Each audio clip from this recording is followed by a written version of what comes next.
Halo semuanya, kembali lagi di channel Osko02. Oke, di video kali ini kita akan membahas sebuah film yang terinspirasi dari kisah nyata. Kisahnya bercerita tentang 3 orang polisi yang berhasil memutus salah satu jaringan narkoba terbesar di Perancis. Gokil nggak tuh? Tetapi ternyata yang gokil bukan itu guys. Melainkan nasib dari 3 orang polisi ini yang justru malah masuk penjara setelah misi mereka berhasil. Polisi itu bernama Anthony, Greg, dan Yas. Mereka adalah karakter polisi fiksi. Tetapi jalan cerita film ini sebagian besar berdasarkan kisah nyata yang terjadi kepada mereka bertiga pada saat itu. Bagaimana kelangsungan ceritanya? Mari kita bahas.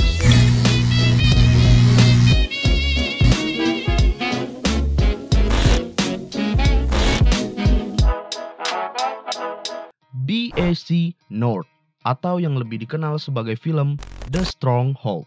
Pada tahun 2012, 3 orang polisi yang bernama Greg, Yas, dan Anthony adalah agen BAC North di Marseille. Ketiganya bekerja di distrik utara, salah satu wilayah dengan tingkat kejahatan tertinggi di Perancis. Di sana mereka melakukan pekerjaan yang remeh, seperti mengejar pencuri motor, pencopet, hingga menangkap penjual kura-kura ilegal. Beberapa saat kemudian, Greg dan teman-temannya melakukan patroli di distrik utara, dan mereka langsung menangkap salah satu pengedar narkoba di kawasan tersebut. Ketiganya langsung membawa pengedar masuk ke dalam mobil. Sementara gangster yang lain tidak tinggal diam. Mereka berani mengejar Greg dan teman-temannya yang akhirnya berhasil lolos. Gila nggak tuh tempat? Polisi aja sampai dikejar-kejar untuk nangkep satu bandar di situ. Gokil. Itu menandakan bahwa kotornya politik di sana sampai satu daerah tidak bisa diatasi oleh aparat penegak hukum, guys. Ya, semoga hal semacam ini tidak terjadi di negara kita, guys. Oke, lanjut. Di hari berikutnya, Greg, Yas, dan Anthony mendapatkan panggilan di radio tentang adanya pencuri mobil. Mereka kemudian mengejarnya hingga masuk ke dalam suatu tempat yang dijaga oleh sekelompok gangster berbahaya. Di sana puluhan orang menghadang Greg, Yas, dan Anthony serta melakukan provokasi kepada mereka. Ketiga polisi tersebut menyadari bahwa tempat itu lagi-lagi adalah sarang narkoba yang sangat besar. Dan di sana, Greg, Yas, dan Anthony tidak bisa berbuat banyak. Mereka bertiga malah diusir dan dipermalukan di tempat itu oleh kepala gangster yang berkuasa melebihi polisi di sana. Bayangkan guys, polisi dengan tujuan berantas narkoba aja diinjak-injak harga dirinya di sana. Bagaimana jika polisi Wakanda yang bertugas di sana? Menurut kalian apa yang akan dilakukan polisi Wakanda? Komen di bawah. Mari kita lanjut. Selepas keluar dari tempat tersebut, Greg menemui atasannya yang bernama Jerome Bodin. Greg menyampaikan kepada Jerome bahwa ia ingin menghancurkan pusat distribusi narkoba di distrik utara Ghetto, Marseille, Prancis.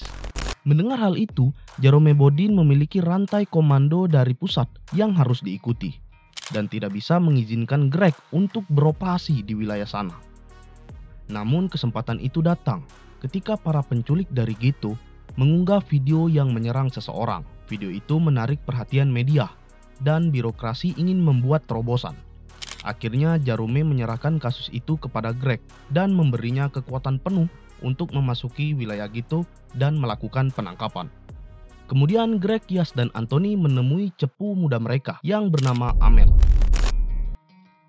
Di sana Anthony meminta informasi dari Amel tentang wilayah Ghetto.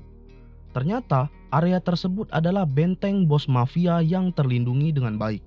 Mereka adalah orang-orang yang kebal dengan hukum dan tidak ada polisi ataupun politisi yang diizinkan di lingkungan itu. Dan mereka akan membunuh siapapun untuk melindungi wilayah mereka. Sedap. Gokil nggak tuh? Dan yang menjadi masalah baru adalah Amel meminta bayaran 5 kg sabu kepada Anthony untuk upahnya sebagai informan atau cepu.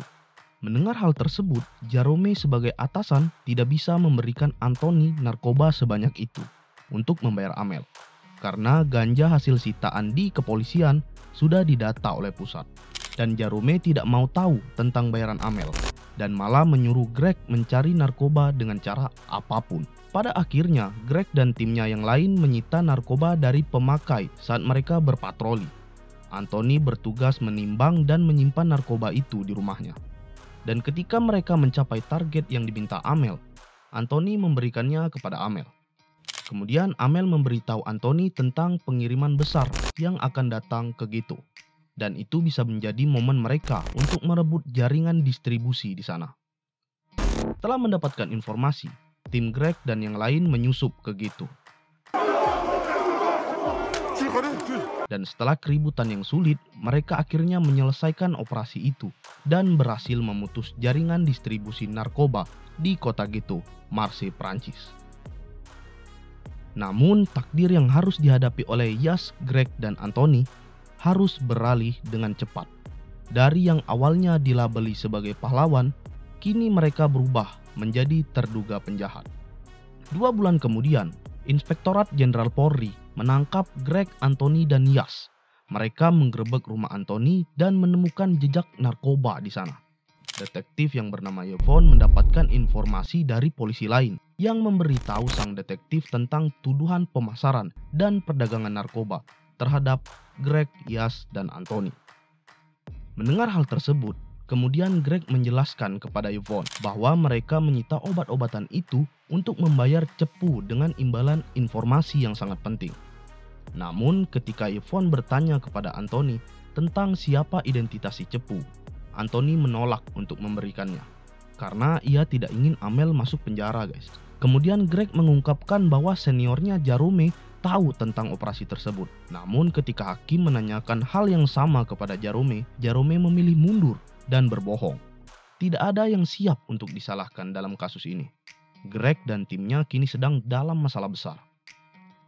Ketiganya dijatuhi hukuman penahanan sementara dan dimasukkan ke dalam sel isolasi sampai penyelidikan selesai. Dalam tahanan, Greg dengan gila-gilaan meminta penjaga untuk membiarkannya berbicara dengan Jarome. Dia bahkan menyerang penjaga setelah kehilangan kewarasannya. Istri Yas yang bernama Nora meminta polisi lain yang terlibat dalam operasi itu untuk menjamin Greg dan teman-temannya bebas. Tetapi setiap orang memiliki keluarga dan akan melakukan hal apa saja untuk menyelamatkan diri dari kasus ini. Kemudian, Yas memohon kepada Anthony untuk mengungkapkan identitas si cepu atau mereka akan kehilangan teman mereka, yaitu Greg. Dengan terpaksa, Anthony menghubungi detektif Yvonne dan memberitahu identitas tentang Amel dan keberadaannya. Akhirnya polisi menangkap Amel, dan setelah mengkonfirmasi keberadaan informan, jaksa memutuskan untuk membatalkan tuduhan yang dilayangkan terhadap Greg, Yas, dan juga Anthony. Hakim mengakhiri penahanan sementara mereka dan ketiganya dibebaskan. Pada akhirnya, Yas bergabung dengan serikat polisi. Dia membela rekan-rekannya yang melawan manajemen polisi. Anthony menyerahkan rencananya dan mulai bekerja sebagai perawat penjara, menjaga narapidana. Sementara Greg dikeluarkan dari kepolisian. Dia menjadi Satpol PP untuk mendukung mata pencariannya. Ketiganya tidak hanya melawan para penjahat, tetapi melawan sistem kepolisian mereka yang mempertanyakan kesetiaan petugasnya. Hanya saja jika atasannya Jarome Bodin berani menjamin juniornya, dia bisa menyelamatkan Greg, Yas, Anthony, dan juga Amel. Namun dalam kepengecutannya, dia kehilangan 3 prajurit terbaiknya yang berani melangkah dan membuat perubahan. Terima kasih yang sudah menonton dan sampai jumpa di video selanjutnya. Bye-bye.